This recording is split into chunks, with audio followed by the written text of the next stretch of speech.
Hey everyone, Dan Tortora here. And I just wanted to take some time to remind you and remind myself too, honestly, that God loves you. You're enough, right? You're special. You're important. You matter.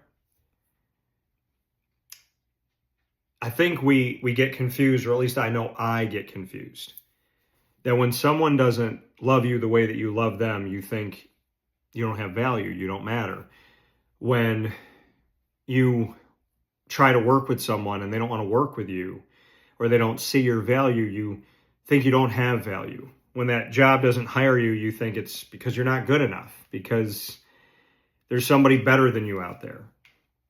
We get caught up in thinking if this place or this person or this situation doesn't want me, then I must not have value.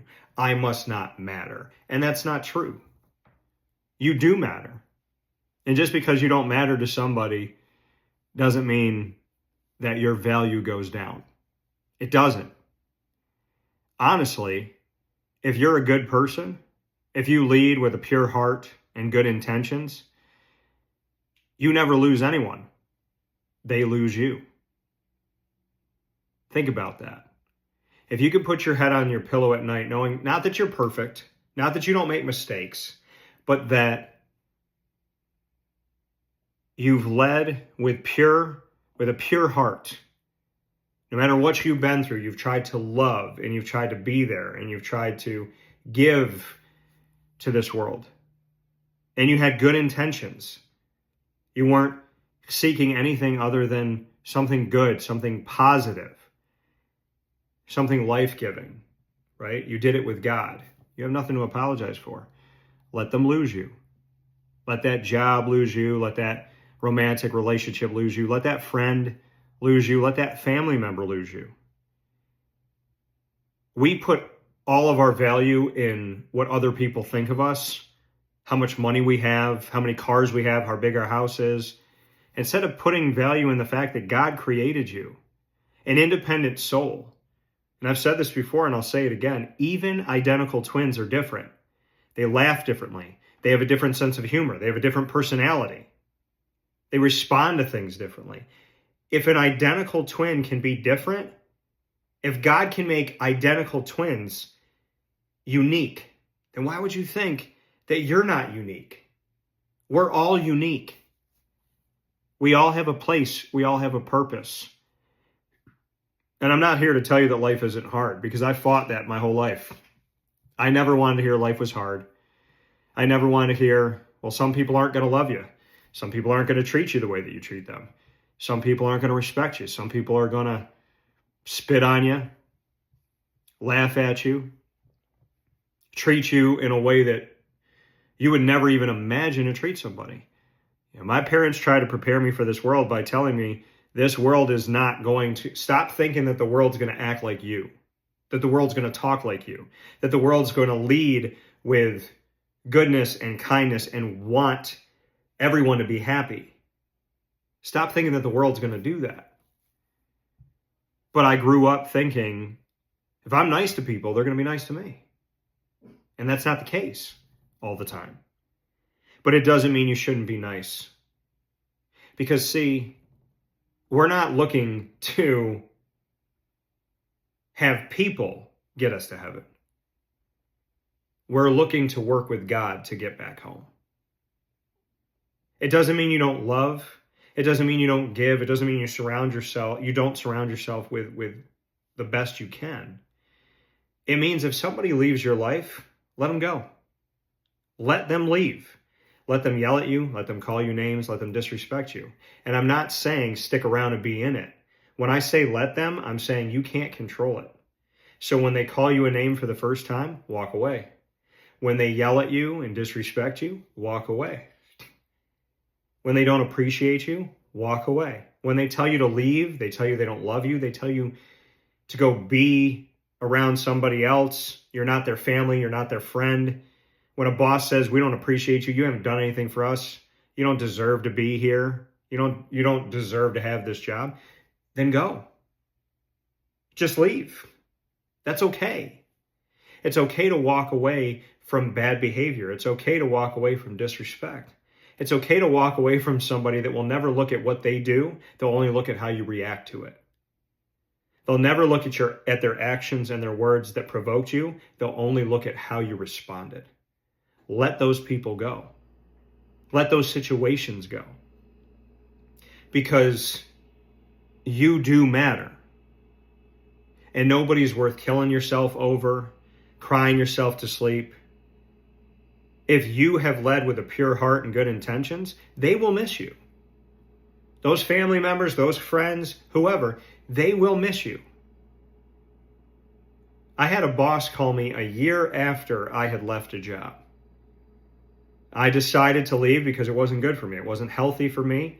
And I felt like every day I went to work, it was like, I want to be myself and they want me to be somebody else. And how long am I going to do that? So I decided to leave. My boss called me a day after my birthday, a year later. Told me they had lost almost all the money that I had brought in and that things weren't really going well on their side. He asked how I was doing. I said, I'm doing great. Because I am. It's okay for you to walk away and have time of peace. You don't have to be dating someone every second. You don't have to be hanging out with someone every second. You don't have to be on the phone with somebody every second. It's okay to sit with your dog or your cat and watch a movie. It's okay to take a walk. It's okay to listen to music. It's okay to meditate. It's okay to get in your Bible. Because nobody's going to get you to heal. They can help you, but you have to choose to heal. You have to choose that your past stays in your past. You have to choose that the next step you decide to take is forward and not backward and not to the side. You have to decide what your value is and what you're willing to accept. We want someone to come in and save the day, right? Swoop in and save us. But what I've learned in life is I'm not looking for Captain America. I'm going to be my own Captain America. I'm not looking for Superman. I'm going to be my own Superman. I'm not looking for Spider-Man. I'm going to be my own Spider-Man. Because my hero, my true hero that guards me, that guides me, is God. He died. He came back. He rose from the dead. The devil can't win. Jesus already won. God already won. Father, Son, and Holy Spirit already won. All the devil's trying to do is make sure that when God sets the table before his children, that not all of his kids are there, because some of them are in hell. That's the only way the devil is seeking to do anything, to make sure there's open seats at God's table. God already won. The devil's trying to take some of those chairs away. Don't let him.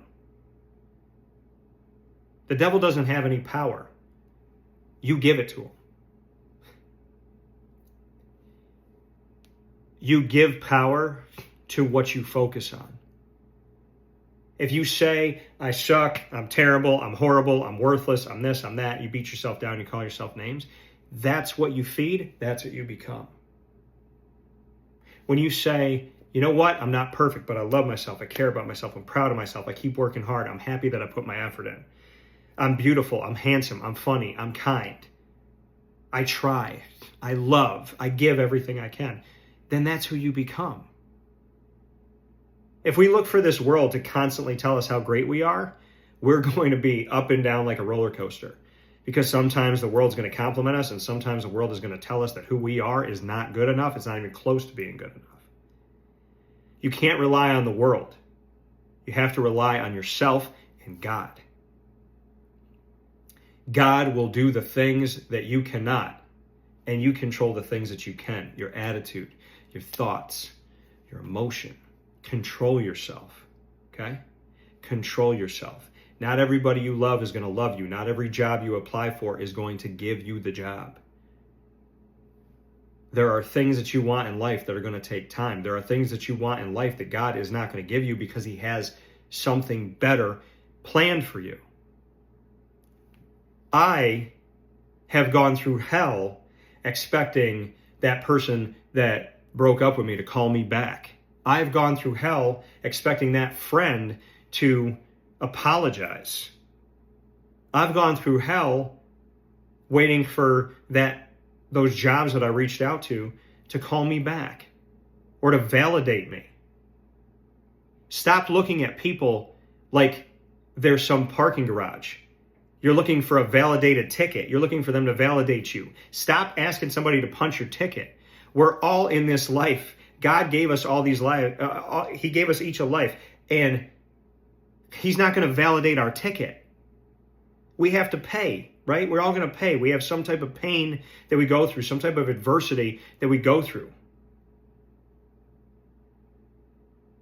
But we have to be willing to take our car out of park and to drive it out of the garage and pay that adversity, pay that strife, pay that grief and that pain to get out into the world and go do what we want to do. We are in this world, but we are not of this world. We have to remember that. We are in this world, but we are not of this world. I want you to wake up in the morning and look in the mirror and smile and think that you're beautiful and you're handsome, because you are. I want you to say, I'm smart, I'm funny, I'm kind, because you are. And your people, the people that really love you, that God sends you, they're going to love your humor. They're going to love your laugh. They're going to love your smile. They're going to love the way you think. They're going to love you. Nobody that God sends you is sent to take you and turn you into what they want. If God sends you, if there's chaos and confusion in your life, God didn't send it. God sends you goodness, blessings, things that remind you of him, that bring you closer to him. If someone or something is in your life that's pushing you away from God, it's not from God. And if something in your life or someone in your life is pulling you closer to God and closer to really knowing who you are, those are God's gifts to you. Appreciate those gifts, but remember, your happiness comes from inside. You're going to have to, at some point in your life, get yourself out of the storm with God. Nobody's coming with a life raft. Nobody's coming with an umbrella. There are going to be moments in your life where God is going to say, I need you to lean on me. It's you and me. That's it. Not that your people don't love you, not that this and that, but somebody might be busy, something might be going on. God is going to test you that he is enough for you. And you have to go through that and know that he will be. God will be enough for you. And you will be enough for those blessings that God sends into your life. If you're not enough for the people that are in your life right now, they're not from God. Get them out of your life. If you're not enough, then get them out. God does not want you to be around people, places, and things that every day you wake up, you gotta keep trying to please them and becoming a chameleon and doing this and saying this and writing a script down and trying to follow it just so you can walk on eggshells, so you can have somewhat of a normal day because you don't want them to bother you. Life is going to be difficult enough. It's going to challenge you enough. Surround yourself with people that are ready to do life with you, willing to do life with you, not ones that are working against you and making your life more difficult.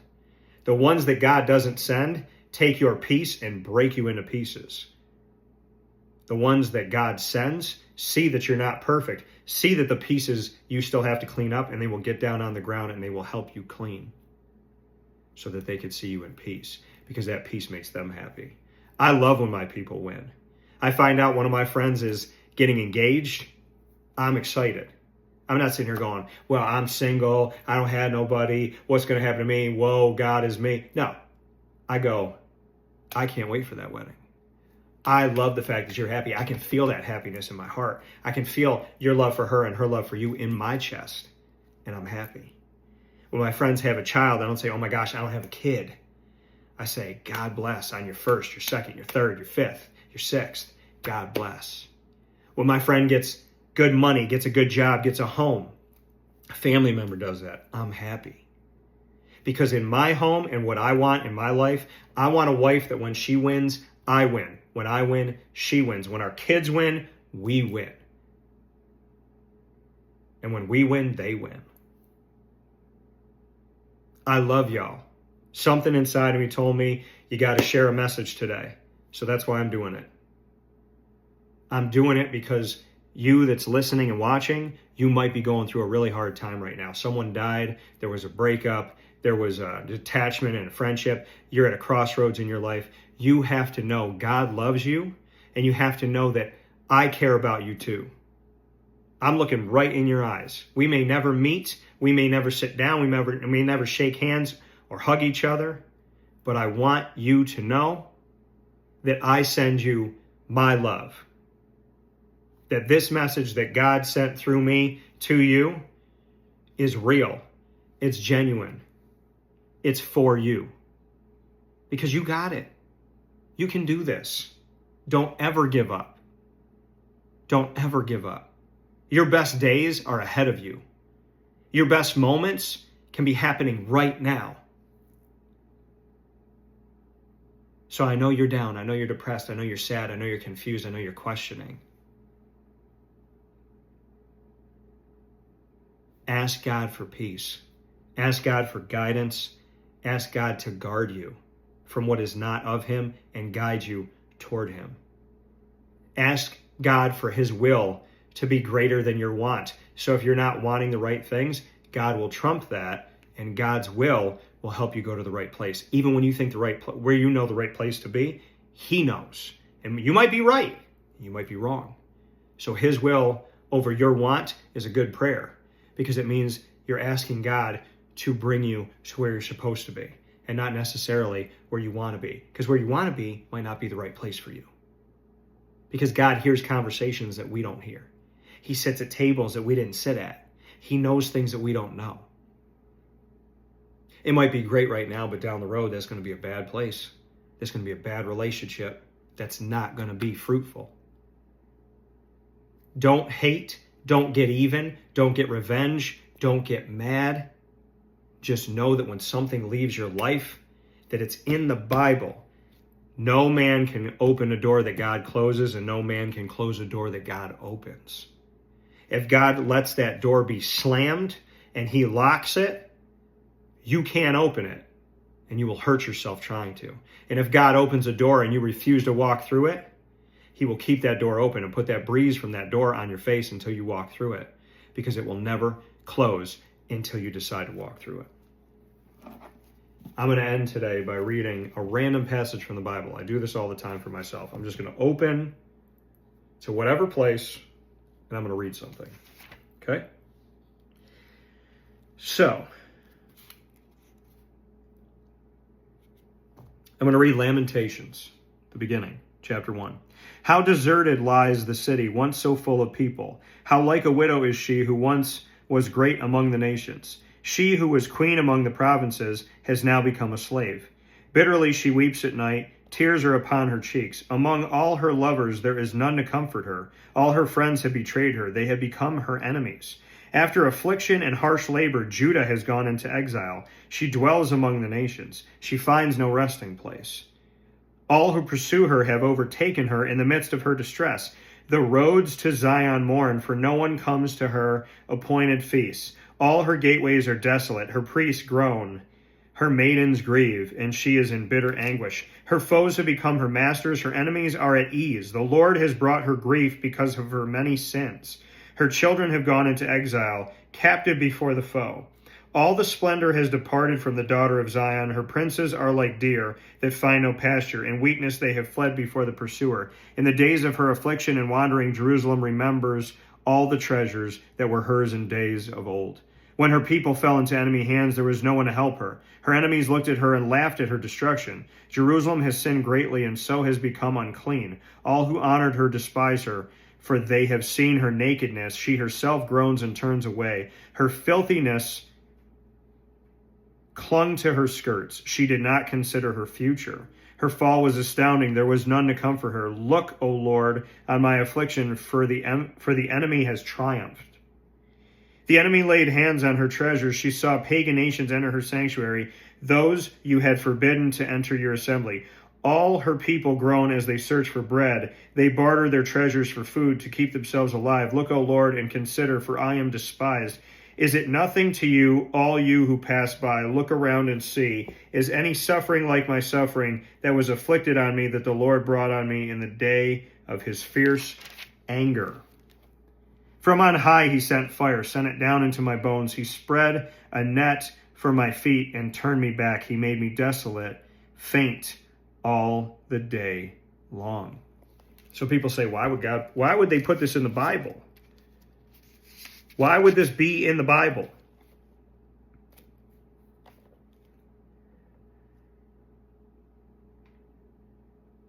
Why would people worry? Why would God hurt us? It's talking about sin. It's talking about what we forgot. So that's in the Old Testament, right? So I'm going to go to a random place, another place in the Old Testament.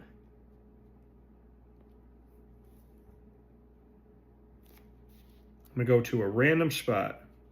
Here you go. A lying tongue hates those it hurts, and a flattering mouth works ruin. Do not boast about tomorrow, for you do not know what a day may bring forth. Let another praise you and not your own mouth, someone else and not your own lips. This is from Proverbs, end of chapter 26, beginning of 27. Stone is heavy and sand a burden, but provocation by a fool is heavier than both. Anger is cruel and fury overwhelming, but who can stand before jealousy? Better is open rebuke than hidden love. Wounds from a friend can be trusted, but an enemy multiplies kisses. He who is full loathes honey, but to the hungry even what is bitter tastes sweet. Like a bird that strays from its nest is a man who strays from his home. Perfume and incense bring joy to the heart, and the pleasantness of one's friend springs from his earnest counsel. Do not forsake your friend and the friend of your father, and do not go to your brother's house when disaster strikes you. Better a neighbor nearby than a brother far away. Be wise, my son, and bring joy to my heart. Then I can answer anyone who treats me with contempt. The prudent sees danger and take refuge. The prudent see danger and take refuge. But the simple keep going and suffer for it. Take the garment of one who puts up security for a stranger. Hold it in pledge if he does it for a wayward woman. If a man loudly blesses his neighbor early in the morning, it will be taken as a curse. A quarrelsome wife is like a constant dripping on a rainy day. Restraining her is like restraining the wind or grasping oil with the hand. As iron sharpens iron, so one man sharpens another. He who tends a fig tree will eat its fruit, and he who looks around his master will be honored. After his master will be honored. As water reflects a face, so a man's heart reflects the man. Be kind. Be good. Yes, God is all powerful. And yes, in this Bible, we have heard people suffering, but they suffered after they left him. Be good to each other. Be good to yourself. Be good to God. And remember, you can't spell good without God. And evil has no place in you. God bless you. Have a beautiful day or night whenever you're watching and listening to this. And know that you matter, you count, and your value does not lie in how others see you. It lies in how you see yourself. God bless. We'll talk soon.